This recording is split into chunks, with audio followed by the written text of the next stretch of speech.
السلام علیکم معزز خواتین و حضرات، اس طرح کی پیاری پیاری ویڈیو دیکھنے کے لیے ہمارے چینل کو سبسکرائب کریں اور بیل کے آئیکن کو دبائیں تاکہ آپ کو ہماری ویڈیو سب سے پہلے ملتی رہے۔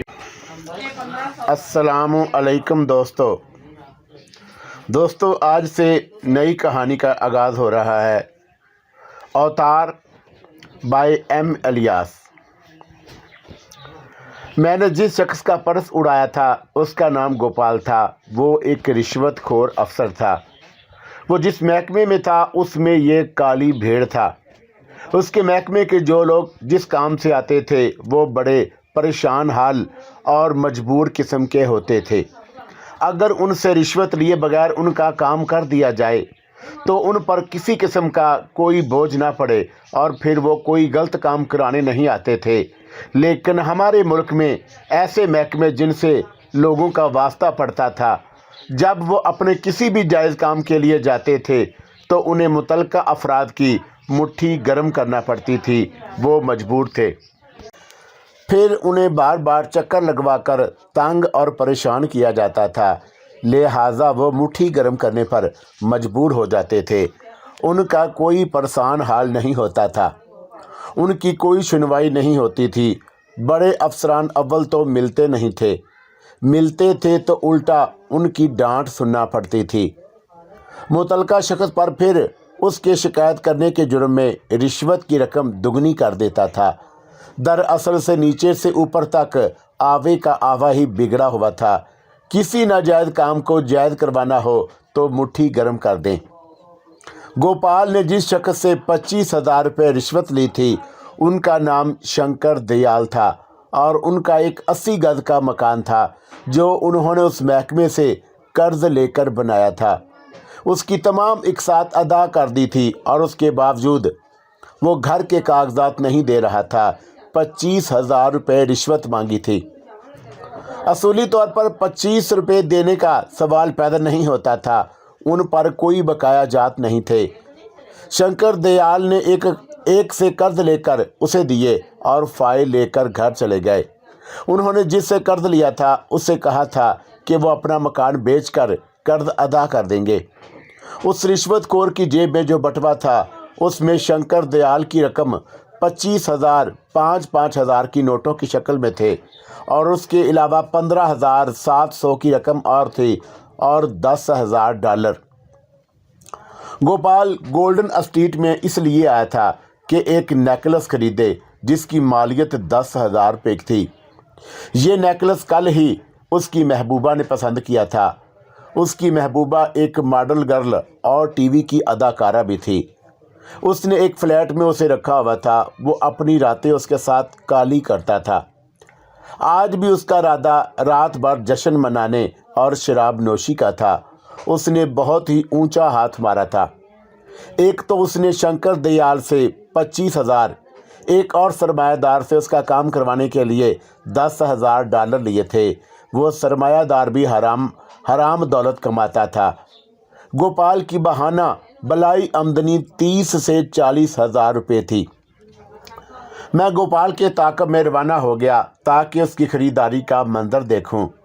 اس نے جہاں گاڑی پارک کی تھی وہاں سے دکان چند قدم پر تھی۔ جب وہ گاڑی میں مقفل کر کے اس کی چابیاں اپنی جیب میں رکھ رہا تھا تب میں نے اپنے اس شکار کو دیکھا۔ پھر اس کی جیب پر ہاتھ صاف کر دیا اور اس کے پیچھے چل پڑا۔ گوپال دکان میں داخل ہوا تو ایک سیلز مین نے اس کا کاروباری مسکراہٹ سے استقبال کیا، کیونکہ وہ اکثر اس دکان پر اپنی محبوبہ کے ساتھ جاتا رہتا تھا۔ سیلز مین نے اس سے کہنے پر وہ نیکلس نکالا، بل بنایا اور اس کے سامنے رکھا۔ گوپال نے اپنی اسی جیب میں ہاتھ ڈالا جس میں بٹوا رکھتا تھا۔ جب اس نے بٹوا نہیں پایا تو اس کی حالت خراب ہو گئی۔ اس نے تمام جیبیں دیکھ ڈالیں۔ اس کا چہرہ سفید پڑتا چلا گیا۔ میں وہاں سے ہٹ کر آگے بڑھ گیا کیونکہ اب رک کر کرنا بھی کیا تھا اور اس وقت رات کے 9 بج رہے تھے۔ گولڈن اسٹریٹ پر ابھی بھی بڑی رونق، چہل پہل اور گہما گہمی تھی۔ جوتوں، کپڑوں، زنانہ ملبوسات، جیولری کی دکان میں مرد عورتوں کا ایسا رش تھا जैसे वो सब्जी तरकारी खरीद रही हों। जिनके पास पैसा होता है उनके लिए ये चीज़ें सौदा सलफ लाने की कीमत रखती हैं। मैंने एक दुकान में हसीन औरतों का झुरमुट देखा और मेरा सारा ध्यान और नज़रें उस तरफ थी कि एक शख्स से टकरा गया। टकराने में मेरी कोई गलती नहीं थी, गलती उस शख्स की थी जो गाड़ी फुटपाथ के किनारे खड़ी करके बढ़ा था और उसके साथ उसकी बीवी भी थी। गाड़ी मर्सिडीज थी और वो एकदम से चिराग पा हो गया। अंधे हो क्या, देख कर नहीं चल सकते? मैंने उसे देखा और उसके चेहरे पर खशूनत थी।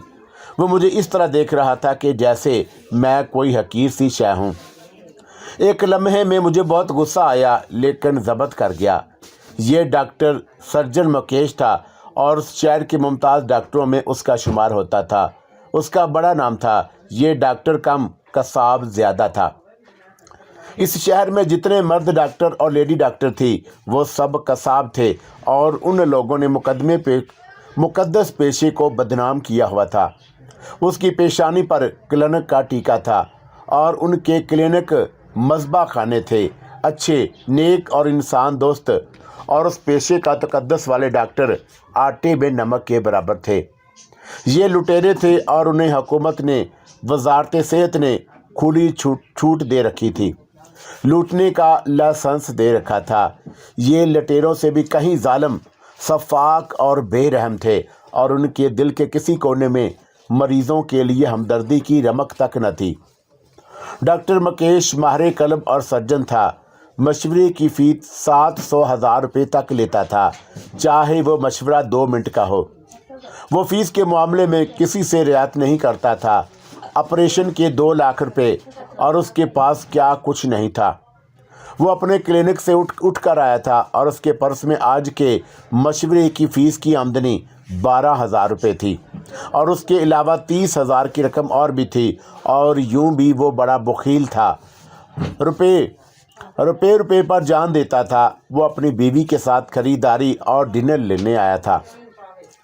डॉक्टर मुकेश साहब, माफ़ कीजिए, मैंने आपको देखा नहीं। सर, आपसे मिलने की बड़ी तमन्ना थी। मैं कई बार आपके क्लिनिक आया लेकिन आप ऑपरेशन और मरीज़ों को देखने में इस कदर मसरूफ़ थे कि आपसे मिलना तो दरकिनार, आपके दीदार तक ना हो सके। तुम मुझसे मिलना क्यों चाहते थे? वो घुरा कर बोले। अगर मशवरा लेना था तो मेरे सेक्रेटरी से वक़्त ले लेते, वो वक़्त दे देती।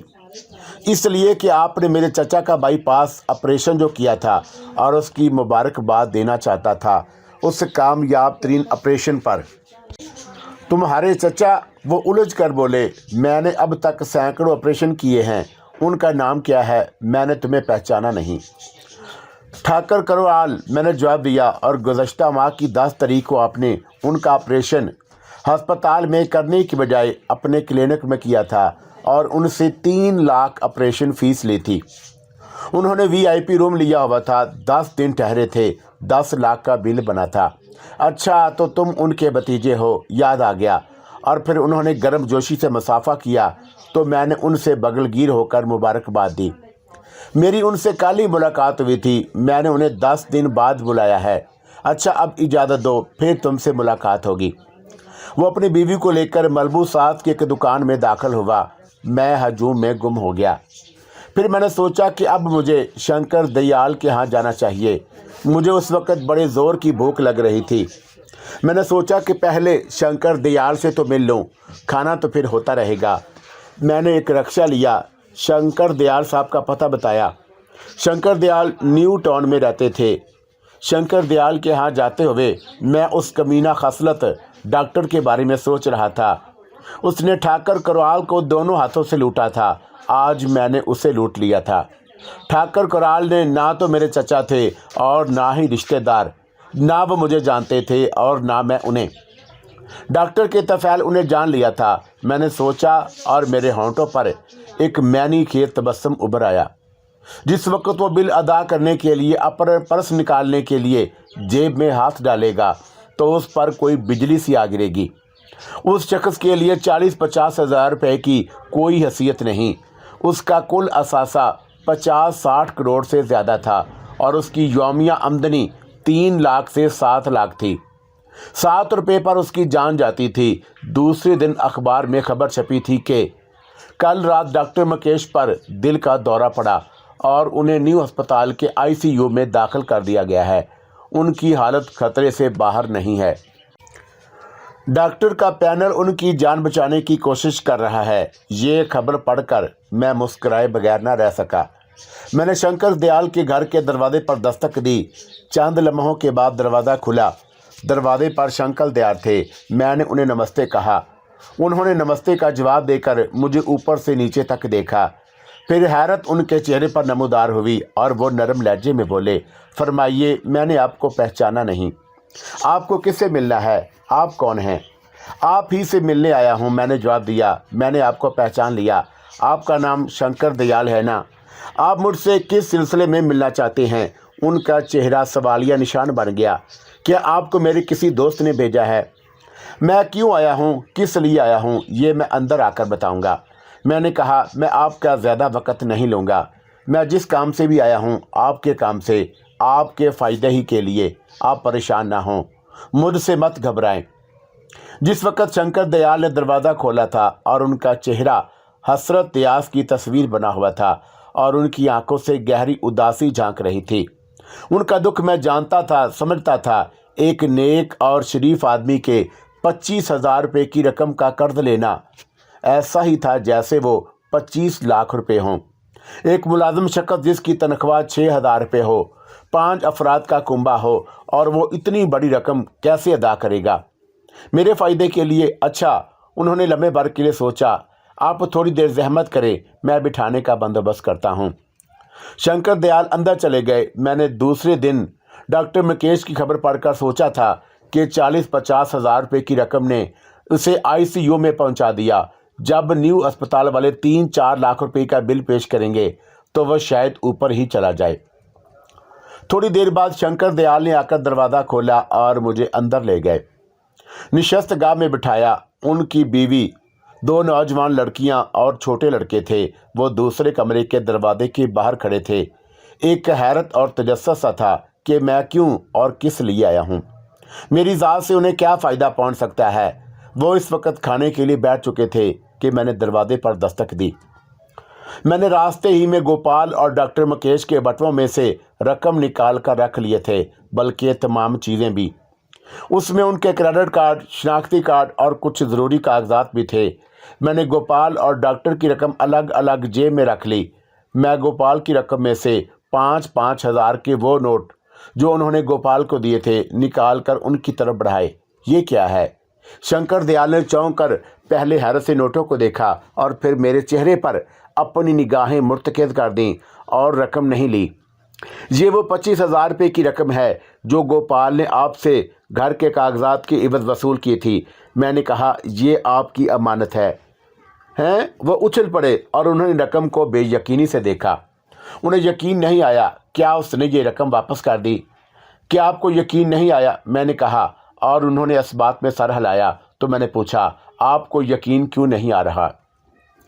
इसलिए कि मैंने अपनी ज़िंदगी में ऐसा जलील और खबीस शख्स नहीं देखा। वो हज़ियानी लहजे में कहने लगे। मैंने कोई 6 माह चक्कर काटे, बहुत तंग और परेशान किया। ये कहकर टालता रहा कि फ़ाइल नहीं मिल रही। फिर कहा कि 25,000 रुपये की रकम देना होगी। कुल 5 आदमी हैं और फ़ी कस को 5,000 रुपये देने होंगे। उसने मेरे सफ़ेद बालों, मेरे बुढ़ापे और गरीबी का भी कोई ख्याल नहीं किया। ऐसा शख्स इतनी बड़ी रकम वापस कैसे कर सकता है? मेरी बीवी के जेवरात गिरवी रखकर मैंने ये रकम कर्ज ली। इसके सिवा कोई चारा नहीं था। मैंने उससे ये रकम वसूल कर ली है। मैंने कहा, किस तरह, कैसे? आप इस झंझट में ना पड़े। आपको किस बात का डर और खौफ? अब तमाम कागजात आपके पास मौजूद हैं। वो आपका बाल तक बीका नहीं कर सकता। बेफिक्र रहें। मैंने वो रकम उनकी जेब में ठोंस दी। भगवान का शुक्र करें, उसने आपकी बहुत बड़ी मुसीबत टाल दी। आपकी नेकियां काम आ गई। वीराने में जैसे चुपके से बाहर आ गई हो। पहले तो उनकी बीवी कमरे में दाखिल हुई, फिर उनकी लड़कियां और लड़के कमरे में आ गए। मैंने उन्हें खुश देखा तो मुझे एक अजीब सी खुशी महसूस हुई। एक ऐसी मसरत और रूह को सरशारी। कोई 25 लाख रुपए देता तो भी ऐसी खुशी ना होती। खुशी दौलत नहीं देती, आदमी किसी को खुश करके, खुश देखकर जितना खुश होता है, इतना दौलत पाकर भी नहीं। कुछ देर बाद जब मैंने रुखसती चाही तो शंकर दयाल ने बड़ी मोहब्बत से मेरा हाथ पकड़ लिया। फिर वो बोले, बेटे तुम बहुत दूर से आए हो, तुमने खाना नहीं खाया होगा, हमने भी नहीं खाया। जो दाल रोटी है वो हाजिर है, तुमने हमारे साथ बैठकर खाया तो इतनी खुशी होगी कि मैं बता नहीं सकता। तुम इसे अपना घर समझो, तुमने हमें बिन मोल खरीद लिया। हाँ बेटे, शंकर दयाल की बीवी ने ममता भरे लहजे में कहा, और तुमने जो इज्जत और मोहब्बत दी है और एहसान किया है, हम उसे कभी नहीं भुला सकते। भगवान सारे जहान की खुशियाँ तुम्हारी झोली में डाल दे। तुम इंसान नहीं, भगवान के अवतार हो। तुम्हारी खुशी के लिए हम घर वाले हर लम्हा भगवान से प्रार्थना करते रहेंगे। उनकी बड़ी बेटी और छोटी बेटी दोनों ही बावर्ची खाने में घुस गईं और जिस कमरे में मुझे ले जाया गया था, फर्श पर दरी बिछी हुई और उस पर दस्तरख्वान मौजूद था। दस्तरख्वान पर खाना चुना हुआ था। लौकी की तरकारी, चना दाल, पुदीने की चटनी और चपातियाँ थीं। लड़कियां 10 मिनट बाद आईं तो अंडों का आमलेट और पकौड़े तलकर ले आईं। घर बहुत सुथरा था, आईने की मानद चमक रहा था। सलीका, सुगड़पन और नफासत घर से टपक रही थी। माँ सलीकामंद हो तो बेटियां भी होती हैं। आजकल माएँ लड़कियों को सुखड़पन और सलीका कहाँ से सिखाती हैं, और लड़कियों को घरेलू अमूर से ज़्यादा कंप्यूटर, चीटिंग और फैशन से फुर्सत नहीं। उन्हें चाय तक ढंग से बनाना नहीं आती। खाना इस कदर खुश जायका और मज़ेदार और नफीस था कि मैंने उंगलियां चाट लीं। जिस घर में वो जाएंगी उस घर को स्वर्ग का नमूना बना देंगी। मैं जितनी देर तक उस घर में उनके दरमियान रहा, मोहब्बत, खलूस और अपनाइयत से मेरा वजूद महकता रहा। एक दिलचस्प बात यह थी कि उन्होंने ना तो मेरा नाम पूछा और ना ही पूछा कि मैं कौन हूँ, क्या हूँ। दरअसल उन्हें इस बात का ख्याल ही नहीं रहा। मैंने चलते वक्त मज़ीद 10,000 की रकम उन्हें यह कहकर दे दी कि बड़ी लड़की जो शादी होने वाली है उसके लिए है। वो हैरान थे और पहले तो उन्हें रकम लेने पर एतराज़ था, मेरे इसरार पर ले ली और फिर उन्होंने पूछा कि मुझे इस बात की खबर कैसे हुई। मैंने उनसे कहा कि ये थोड़ा बहुत जहेज़ का सामान नज़र आ रहा है। मैं बस स्टॉप पर आया तो शंकर दयाल भी साथ थे और जब मैं टैक्सी में सवार हुआ तो वो उस वक्त तक वहाँ खड़े रहे जब तक टैक्सी उनकी नज़रों से ओझल ना हो गई। सुबह 10 बजे मैं कृष्णा चैम्बर पहुंचा और उसकी 4 मंजिलों पर मुख्तलिफ दफातर थे। तीसरी मंजिल पर सिर्फ वकला के दफातर थे। सिर्फ 2-1 दफातर खुले हुए थे क्योंकि उस वक़्त तमाम वकला अदालतों में हाज़िरी देते हैं और दोपहर के बाद आते हैं। इस वक्त जो दफ्तर खुले हुए थे उससे ऐसा लगता था कि आज के दिन उनके पास कोई केस नहीं है, ये कल की तैयारियां कर रहे हैं। कमरा नंबर 9 बिल्कुल सामने था। मैं यहाँ पहली बार आया था और उस कमरे के दरवाजे पर राम लाल के नाम की तख्ती लगी हुई थी। उस कमरे का दरवाज़ा कदरे भिड़ा हुआ था, लेकिन अंदर से तेज़ तेज़ बातें करने की आवाज़ बाहर तक सुनाई दे रही थी। मैं करीब गया था कि कोई करख्त लहजे में कह रहा था, तुम वकील होगे अपने घर के, तुमने 7 महीने से 14,000 रुपये नहीं दिए हैं, ये उसका किराया है। 1 बरस से बिजली का बिल 6,300 रुपये का है। तुम्हारा दोस्त जो बिजली में काम करता है, आखिर वो कब तक उसकी बिजली कटने से बचाएगा। तुमने 20,000 रुपये पैसे पहर तक अदा नहीं किए तो फिर कुछ ना कहना। विक्रम अगर ना सिर्फ तुम्हें बल्कि तुम्हारे सामान समेत सामान निकाल कर फेंक देगा और तुम अदालत में जाओ या जहन्नम में। मैंने एक वकील से बात कर ली है और उसे 4,000 बहाना किराए पर यह दफ्तर दे रहा हूँ। वो 50,000 डिपॉजिट दे रहा है, समझे। वकील का नाम धनी राम है। इस मर्तबा सिर्फ आखिरी बार एक हफ्ते की मोहलत दे दो। रामलाल ने गड़गड़ाते हुए कहा, फिर जो तुम्हारी मर्जी, मैं खुद। तुम्हारे पास एक केस भी नहीं है बड़ी इतनी बड़ी रकम कहाँ से दोगे। वो इस्तेज़ाइया लहजे में बोला, क्या डाका मारोगे। मैं दोस्तों से कर्ज लेकर तुम्हारी पाई अदा कर दूंगा। रामलाल ने कहा, ये दफ्तर गया तो फिर कोई केस आने से रहा। दोस्त, तुम किन दोस्तों की बात कर रहे हो। तुम्हारी दोस्त तुम्हारी सूरत देखते ही कनी कतरा जाते हैं। तुम्हें कोई 10 रुपये तक देने का रवादार नहीं। तुम्हारे रिश्तेदार भी तुमसे दूर भागते हैं, तुम्हारी सूरत तक पसंद नहीं। मुसीबत की घड़ी में कोई भी साथ नहीं देता है। वो अब बड़ी अफसोदगी से बोला, वक़्त की बात है, 3 वर्ष पहले मेरी वकालत कितनी अच्छी चल रही थी। अब मेरे पास आखिरी सूरत रह जाती है कि मकान बेचकर सर से कर्ज का बोझ उतार दूं।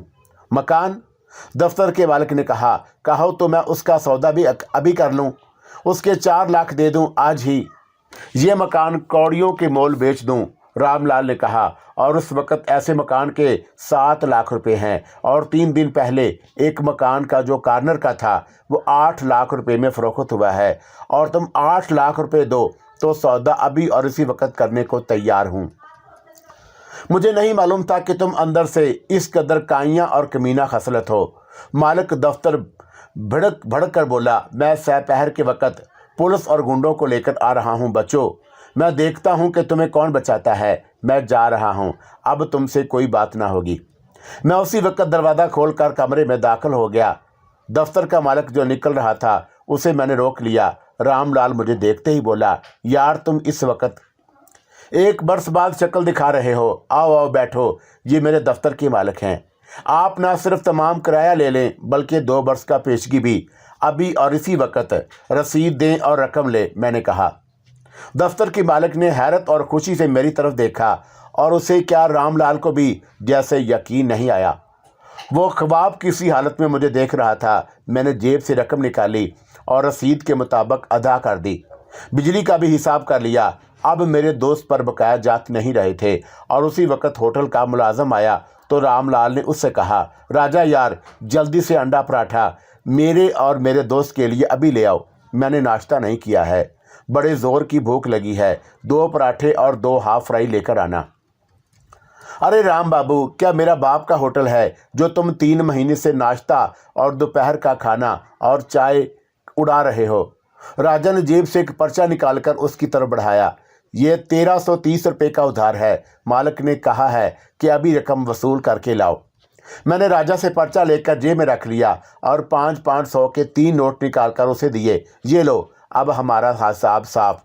और हाँ, ये पर्चा भी ले जाओ, इस पर लिखवा कर लाओ, वसूल पाए। और हाँ, अंडा पराठा भी लेते आना। रामलाल मुझे बड़ी हैरत और मोहब्बत से देख रहा था। मैं उसे हैरत और सदमे से देख रहा था। 8-9 माह बाद मैं उससे मेरी मुलाकात हुई थी, और उसकी बड़ी खस्ता हालत हो रही थी। उसका शेव बड़ा हुआ था, कमीज़ और उसका कॉलर बहुत मैला, कोट भी फटा हुआ था। उसके अलावा उसके दफ्तर की हालत उसकी ज़बों हाली की तस्वीर बनी हुई थी। उसके रुखसार पिचक गए थे, आंखों के गिर्द स्याह हल्के पड़ गए थे, जूते भी बहुत बुरी तरह घिस चुके थे। वो वकील कम एक गुर्बतो अफलास की तस्वीर दिखाई दे रहा था। तो मेरे पास क्यों नहीं आए? मैंने उसकी आंखों में झांका, और उसकी आंखें मेरी मदद से भर रही थी। क्या मैं मर गया था? तुमने पहले मेरी बहुत मदद की, मकान खरीद कर दिया और मेरी शादी के तमाम अखराजात बर्दाश्त किए। उसकी आवाज़ बर्रा सी गई और उसकी आंखों से 2 आंसू टपक पड़े। मैं क्या मुंह लेकर आता तुम्हारे पास? मैं पहले ही तुम्हारे एहसानात, मैं तुम्हारे 6 हाथ ऐसे मारूंगा कि सारे दांत निकल आएंगे। मैंने तेज़ लहजे में कहा, क्या मैं तुम्हारा दोस्त नहीं हूँ? तुम भी बहुत याद आते रहे, लेकिन शर्मिंदगी और खजालत ने तुमसे मिलने नहीं दिया। और उसने निगाहें नीची करके कहा, अच्छा ये बताओ कि भाभी और बच्चे कैसे हैं? मैंने पूछा, क्या बच्चे स्कूल जा रहे हैं? घर किस तरह चल रहा है? गंगा और बच्चे 2 माह से नानी के यहाँ हैं। और उसने मरी हुई आवाज़ में जवाब दिया, फीस ना भरने से उनके नाम स्कूल से कट चुके हैं। दूध वाले, परचून की दुकान, सब्जी फरोश और देगर के 15-16 हज़ार रुपये चढ़ चुके हैं। मैं 1 महीने से बीवी बच्चों से मिलने नहीं गया। घर उधार पर चलता रहा था। आखिर कब तक चलता? घर और दफ्तर का फ़ोन भी कट चुका है। नाश्ते से फरागत पाने के बाद मैं उसे नाई की दुकान पर ले गया, और फिर उसके लॉन्ड्री से धुले हुए कपड़े लिए। फिर एक दुकान से उसके लिए जूते खरीदे, और उसके महल्ले में जाकर हर एक का उधार अदा किया। उसने नहाकर कपड़े बदले, स्कूल महल्ले में था, और 1 साल की फ़ीस भर दी। फिर बाज़ार से मिठाई और फल खरीदे, टैक्सी की। रास्ते में उसके हाथ पर 10,000 रुपये रखे और कहा, भाभी से कहना कि मेरी बदौलत एक बहुत बड़ा केस मिला है, 40,000 फीस मिली है। अब किसी का कोई उधार नहीं रहा। मैंने एक एक दुकानदार का उधार अदा कर दिया है। बच्चों के स्कूल की पेशगी, 1 साल की फीस भी जमा करा दी है। दफ्तर का किराया भी दे दिया है। मुझे जो केस मिला है उसके 2 लाख रुपए मिलेंगे। 40,000 की जो रकम मिली है वो फीस की पहली किस्त है। एक और केस मिला है और उसने 50,000 रुपये दिए। मैंने तमाम कर्ज, दफ्तर का किराया और स्कूल की फीस अदा करके अपने आप को हल्का कर लिया है। ये 10,000 रुपये रखो। मोहल्ले में किसी से तुमने कर्ज लिया है तो उसे मैं अदा कर देना। अब घर चलो, भगवान की कृपा से अब दिन फिर जाएंगे। ऐसे दिन नहीं आएंगे, मुझे माफ़ कर दो, तुम्हें मेरी तरफ से बहुत तकलीफ पहुंची है। टैक्सी उसके ससुराल के दरवाजे पर रुकवाई। मैंने दस्तक दी। चंद लम्हों बाद दरवाज़ा खुला। गंगा का उदास चेहरा नजर आया। वो 2 माह के अरसे में बुझ कर रह गई थी। वो ना सिर्फ बहुत खूबसूरत थी बल्कि बहुत अच्छी औरत थी। मुझे देखते ही उसका चेहरा खिल उठा। भाईजान। हाँ, मैंने मुस्कुराते हुए सर हिलाया। मैं तुम्हारी जान को लेकर आया हूँ ताकि तुम्हें और बच्चों को लेकर घर ले जाए। तुम थोड़ी देर बाद घर चली जाना। लेकिन भाईजान, वो तज़बज़ब से बोली, मैंने कभी आपकी किसी बात से इनकार नहीं किया। मैं चली जाऊंगी, लेकिन घर कैसे चलेगा? गंगा की अब तक रामलाल पर निगाह नहीं पड़ी थी, जो टैक्सी का किराया अदा करके फल और मिठाई के डब्बे निकाल रहा था। मेरे इशारे पर जब उसने टैक्सी की तरफ देखा तो उसे यकीन नहीं आया और उसे बड़ी हैरत हुई। चेहरा दमक गया। भाईजान, ये सब क्या है? ये तुम्हें बताएगा कि सब कुछ क्या है। मैं एक ज़रूरी काम से जा रहा हूँ, फिर तुमसे घर आकर मिलूंगा। मैंने उसका रुखसार थपथपाया। मैंने रामलाल से उसके दफ्तर की चाबी ये कहकर ली कि मुझे कुछ खत लिखने हैं, और फिर मैंने उस टैक्सी में बैठकर उसे कहा कि तुम दोपहर के वक्त अपने दफ्तर आना। मुझे तुमसे एक ज़रूरी काम है। तुम बीवी बच्चों को लेकर जाकर आराम करके चले आना। दोपहर के वक्त वो अपने दफ्तर आया तो मैं उस वक्त उसका इंतज़ार कर रहा था। जब उसने दफ्तर में कदम रखा तो उसे जैसे यकीन नहीं आया। उसने कहा कि तुम दफ्तर में ना होते तो मैं ये समझता कि मैं गलती से किसी और दफ्तर में आ गया हूँ। चंद घंटों में तुमने फर्नीचर और कारपेट तक बदल दिए। पैसा हो तो क्या कुछ नहीं हो सकता? मैंने कहा। अब तुम आराम से अपनी मेज़ पर बैठो। और जब वो बैठ गया तो मैंने उसके सामने अखबार रख दिया। पहले सफ़े पर एक कत्ल की वारदात की खबर शायद सुर्खियों में छपी थी। एक जवान लड़के की तस्वीर जो 20-22 वर्ष की उम्र का था और उस पर कत्ल का इल्ज़ाम आयद किया हुआ था। ये नौजवान कातिल चेहरे बहरे से बहुत मासूम दिखाई दे रहा था। तुम्हारा इस नौजवान के बारे में क्या ख्याल है? क्या तुम्हारे ख्याल में पुलिस ने इस नौजवान को बेकसूर गिरफ्तार किया है? रामलाल ने मेरी तरफ सवालिया नज़रों से देखा। जी हाँ, ये मासूम नौजवान बिल्कुल बेकसूर है। ये किसी मतवसत घराने का फर्द है, इसलिए धर लिया गया है। तुम ठीक कहते हो, रामलाल कहने लगा। हमारे मुल्क में आए दिन ऐसे घरानों के लोगों के साथ ऐसे वाक़यात का आदा होता रहता है। पुलिस बेगुनाहों को गिरफ्तार करने में बहुत माहिर है। ये वाक़या पहली बार नहीं हुआ और ना ही ये नया है। लोग इन हालात के लिए अपने आप को तैयार रखते हैं। यहाँ की पुलिस तो इस मौका की तलाश में रहती है कि कोई जुर्म सरजद हो तो किसी बेगुनाह और कमज़ोर को शक व शुबा की बुनियाद पर कानून के नाम पर धर ले। उन्हें उनके इस गैर कानूनी जुल्म सितम से कौन रोक सकता है? पुलिस तो बादशाह और स्याह सफ़ेद की मालिक होती है। लेकिन ये तो सरासर सियाती और संगीन जुर्म है। मैंने कहा कि जो लोग इक़्तिदार में हैं वो और आईजी तक ये कहते हैं कि हमारा मुल्क महज़ब और इंसाफ पसंद है। अब हम सारी दुनिया में उसके लिए मशहूर हैं, और फिर डीआईजी और आईजी के बयानात में पुलिस की तारीफ़ व तौसीफ़ होते रहते हैं कि हमारी पुलिस को अक़वाम ख़्वाह बदनाम किया जाता है। वो अपने फ़र्ज़ की अदायगी में कोताही नहीं बरतती है। पुलिस के आला काम जो कहते हैं वो 100% सच। रामलाल ने 2 दिन का अखबार उठाकर मेरे सामने रखे, और उस अखबार में एक खबर है कि जेल में एक कैदी पर तशद्दुद करके उसे मौत के मुंह में पहुंचा दिया। ये कैदियों के लवाकिन का कहना है। उस पर इसलिए तशद्दुद किया गया कि पुलिस की मुट्ठी गर्म ना की जा सकी। पुलिस का कहना है कि इस इल्ज़ाम में कोई सदाकत नहीं। मुल्ज़म दिल का मरीज़ था, दौरा पड़ने से चल बसा। पुलिस जो कुछ करती है और कहती है वो काबिल एतबार नहीं है। मैंने कहा कि पुलिस राज है और हुकूमत उसकी तरफ कुछ सोचती नहीं है।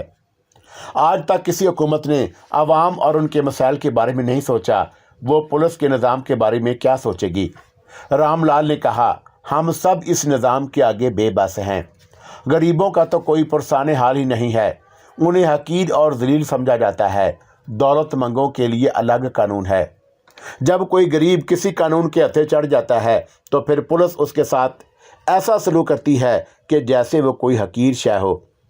कानून में कोई खामी है ना खराबी। मैंने कहा कानून कानून है और वो सब के लिए बराबर है। सारा कसूर पुलिस वालों का है जो कानून का गलत इस्तेमाल करते हैं, और उसकी वजह यह है कि उस महकमे में काली भेड़ें बहुत बरी हुई हैं। जुल्म बहरहाल जुल्म है। मेरी ख्वाहिश है कि तुम इस लड़के की मदद करो, रामलाल ने कहा, और तुम चाहो तो उस लड़के की मदद कर सकते हो और उसे बेकसूर भी साबित कर सकते हो। मैं उस लड़के की हर कीमत पर मदद करना चाहता हूँ, मैंने जवाब दिया। मैं तुम्हारे पास इसलिए आया था कि तुमसे कुछ बातें भी करनी थी।